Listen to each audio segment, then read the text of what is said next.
Welcome everyone to this video on gene trees. I'm Raphael. This is part of the crash course in evolutionary biology. In the lecture on phylogenetics, we saw more or less how to build a phylogenetic tree with the idea in mind that what we want to reconstruct is the evolutionary history between some species within a clade or some populations within a species. Basically figure who's more related to whom. We also saw that there are many things we can do once we have those phylogenetic trees. We can ask questions about how traits evolve along the branches of a phylogeny, about the pace of speciation and extinction through time, or simply correct for phylogenetic relatedness when doing comparative analysis. But all of this assumes that we have a tree that represents the history of the species or populations we are interested in. To build that tree, we said that the gold standard methods nowadays use DNA sequence alignment and some algorithms that tell us which phylogenetic histories are most likely to have led to the DNA sequence we see in our samples. And to build such a so-called molecular phylogeny, you have to pick a portion of the genome that you can align between the species. For example, some gene or some sequence that is shared and hopefully differs by enough informative nucleotides between the species here and there that it allows you to tell who's more related to whom. And once you have your tree, well, you assume that this tree reflects the evolutionary history of the species you have. A big caveat of molecular phylogenetics is that exact assumption that the evolutionary history of a gene or sequence is reflective of the evolutionary history of the species or populations we are trying to get to.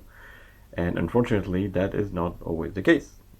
What we reconstruct when we build a phylogeny using DNA sequences is a gene tree. And while it's generally correct that nucleotide substitutions within genes can be quite informative about the phylogenetic history of species, not all genes in the genome necessarily tell the same story, meaning that if we were to pick some other region of the genome to build the same phylogeny with the same species, we may get a different gene tree. And in general, as we said at the end of the lecture on phylogenetics, it is good practice to use multiple genes in phylogenetic reconstruction, and sometimes even use phylogenomics, so using lots and lots of regions of the genome. So the question is, how do we sort this out when different genes tell different stories? Or how do we come up with a consensus species tree, the tree that we're trying to approximate, the quote true evolutionary history of those species we're interested in? There are different ways of coming up with a species tree from multiple gene trees. I don't want to get into too much detail about them, just give some examples here. One example is this majority rule consensus method, which picks the topology that most gene trees quote agree on. Other algorithms that exist also look at your gene tree and try to pick the ones that minimize certain metrics, such as the total number of substitutions, assuming that the trees with the fewest substitutions are the most parsimonious. Of course, there are pros and cons to each method, but the important message here is the phylogenetic history we infer with these methods is just an inference. It's a hypothesis we think is true about the relationship among the taxa. And we can only ever approximate it, get so close to it, because the genes we use to build it are just proxies, basically, on top of the uncertainty that comes with the making of individual gene trees. There is always some level of extra uncertainty about the species tree we reconstruct from the mismatch that there may be between different gene trees. The fact that gene trees can be incongruent with the consensus species tree can also allow us to ask different research questions, or put it another way, building a consensus species tree is not necessarily the only utility of gene trees. And to understand that, we need to ask, well, why would different gene trees tell us different stories that do not necessarily align with the true species tree? One obvious reason why that would be the case is recombination. We know from our biology classes that in sexual organisms, DNA can recombine in the form of crossovers during meiosis, and that basically means that portions of the genome can have their own independent or semi-independent evolutionary history. What that means is that all genes are not always passing through the same individuals as one linkage block, also called a haplotype, throughout the generations, like they would do in completely asexual organisms. If we add to that the known fact that different populations or even species can hybridize, and I'll refer you to the video on the species concept for more details about that, then it becomes quite plausible that different portions of the genome may have different phylogenetic histories. For example, we know that some species of the mimetic heliconius butterflies that mimic the defense color patterns of other heliconius butterflies have acquired the genes for those color patterns from hybridization. Hybridization with the very species of heliconius butterflies they are trying to mimic. And we call that introgression. Well, in this case, it's adaptive introgression, actually. This input of this one portion of the genome that was retained in the mimetic population. Now, because it comes from another species, this one bit of the genome will have a particular phylogenetic history that does not match the phylogenetic history of the species. Another example of introgression is the 2% Neanderthal DNA that's present in the genome of modern humans of Eurasian ancestry that we have mentioned already in the lecture on the species concept. If we were to reconstruct the gene trees in those portions of the genome, we would see that Eurasian populations branch close to Neanderthal, whose ancient DNA some people have managed to sequence from fossil remains, as opposed to African populations of modern humans, who did not receive this inflow of genes from Neanderthal. That does not mean that Eurasians are more closely related to Neanderthals than to African modern humans. By all means, they are not. And the rest of the genome vastly supports that. But in those 2% of the genome, they kind of are, and that's because of introgression. This is what helped figure that Homo sapiens hybridized with Neanderthal outside of Africa, actually. The fact that a tiny portion of the genome places Eurasians closer to Neanderthal than to other Homo sapiens.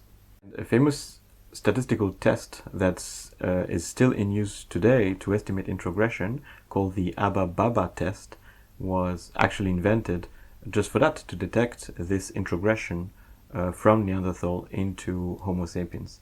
And the way this works is, assume you have 4 lineages and you're looking at a gene or a sequence where you have identified an ancestral allele and a derived allele.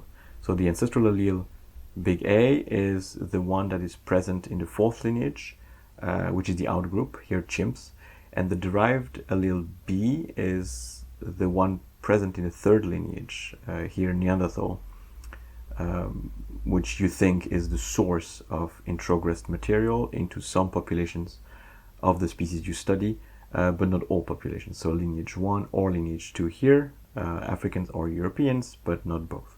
And this, of course, only works for genes for which lineages 1 and 2 differ in their allele. So you need to pick the genes that meet these conditions. And the general idea is that if there was introgression from lineage 3 into lineage 2 at a specific nucleotide, then we should see the same allele in those two, A, B, B, A. And if there was introgression from lineage 3 into lineage 1, then we should see the same allele in those two, BA, BA. And so the principle of the EvoBioCC test is to repeat this little analysis across many suitable sites. So across many genes or sequences, count how many times we get the ABA configuration, how many times we get the BABA configuration, and look for a bias towards one side or the other. If there are more genes in the ABA configuration, that suggests introgression from lineage 3 into lineage 2, and if there are more genes in the BABA configuration, that suggests more introgression from lineage 3 into lineage 1. And so in humans, this was used to successfully demonstrate introgression from Neanderthal into Eurasians. Now, to be clear, this test only works for genes where lineage 1 and 2 have different alleles, one of the two having the same as lineage 3, so allele B. Otherwise, we wouldn't be able to detect a given site as potential introgression. So only the genes that are incongruent with the species trees can be used, right? We're not considering genes that have the configuration BBBA or BBAA or anything like that. Of course, here we are plotting the A and B alleles onto the, quote, real species tree. But if we were to build the tree just based on this site we are studying here, we would have placed the B alleles together. So either Neanderthal and Eurasians together or Neanderthal and Africans together. In that sense, those genes that are useful for the ABA-BABA test are those genes that are incongruent, that do not align with the species tree. And then the rationale is that among those genes that meet these conditions, and by chance there are going to be some genes that meet these conditions even without introgression, there should be around the same proportion of ABA and BABA configurations if there was no directed gene flow from lineage 3 into lineage 1 or from lineage 3 into lineage 2. So when we manage to successfully detect an overrepresentation of ABA or BABA, we are confident in saying that there probably was introgression. Now there are different flavors of this type of test. The statistic used for detecting the bias is in the ABA-BABA test is called Patterson's D, and then you have other variations like the D3 statistic, which makes slightly different assumptions. Actually, the D3 test requires only 3 populations instead of 4, like the original ABA-BABA test. And basically, this test looks at differences between the two scenarios shown here, one with and the other without introgression.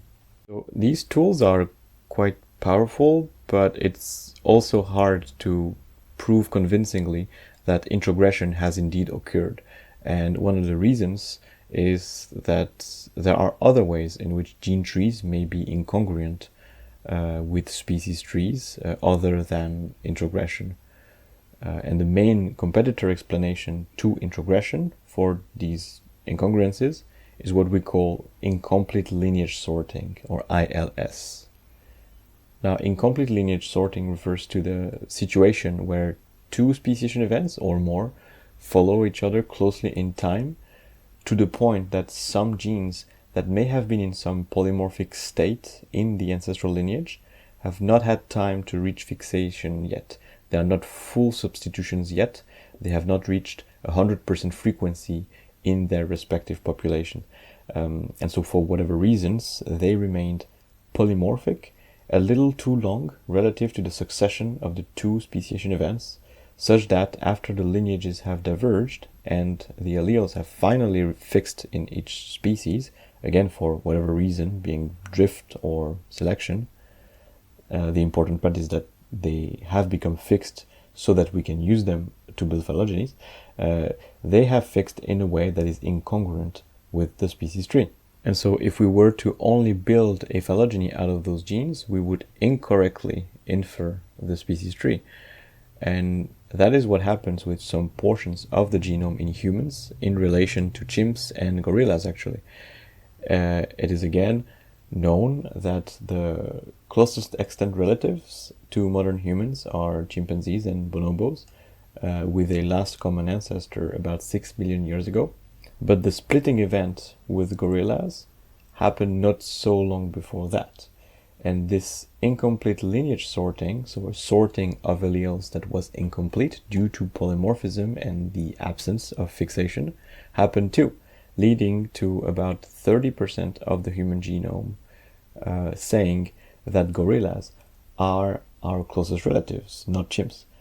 When reconstructing the gene trees for these sequences, gorillas and humans branch together and chimps come only third. And it can be quite hard to tell whether some gene tree is incongruent with the species tree because of introgression or incomplete lineage sorting.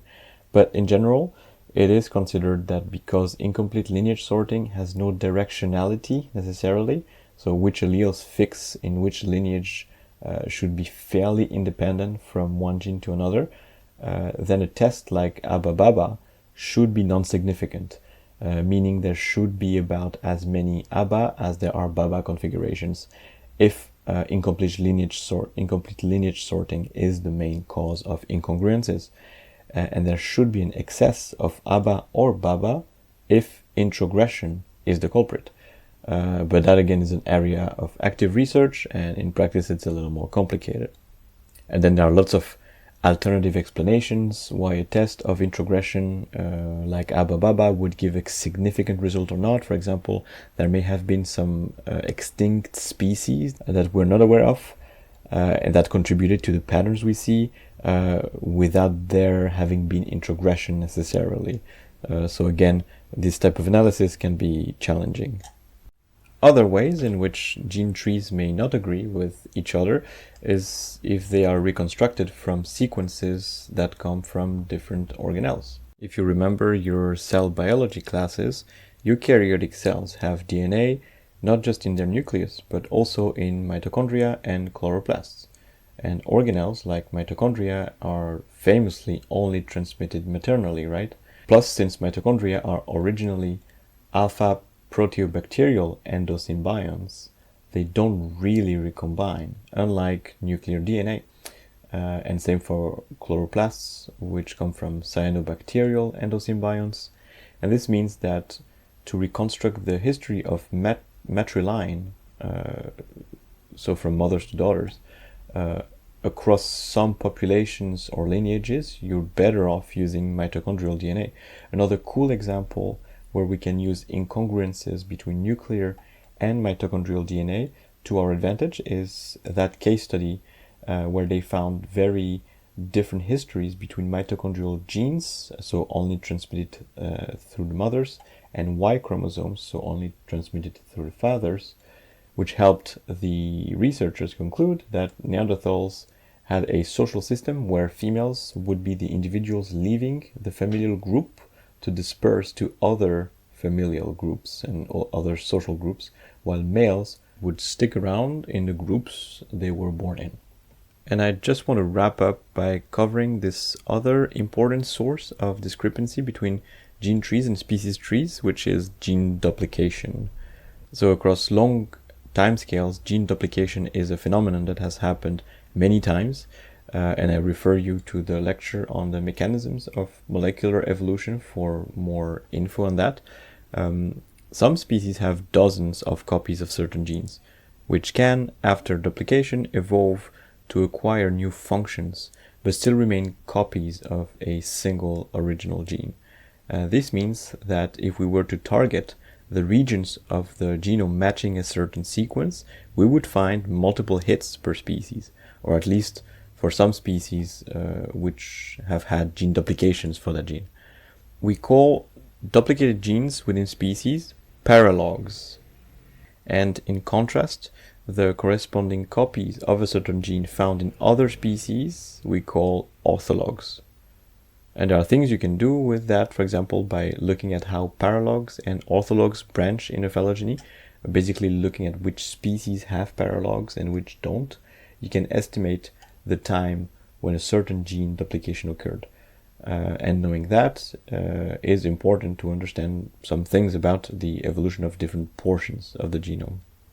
Examples of gene duplications include the very, very famous homeobox genes that control the body plans of animals, but also DLX genes that are active during development of animals as well. Matzbox genes, those are involved in all kinds of developmental processes in plants, and there are many, many more.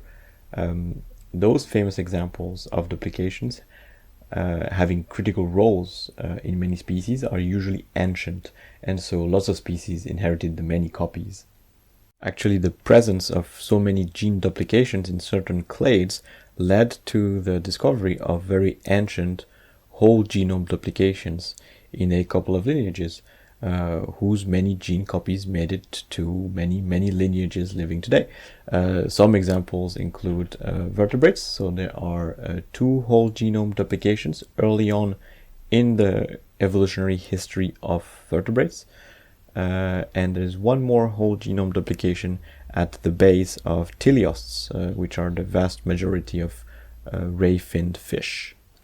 So that's what I wanted to cover in this video. Remember, a gene tree is not a species tree. There are few steps in between, and the gene tree, the thing we actually reconstruct, is a proxy for the species tree, the thing we are trying to get to.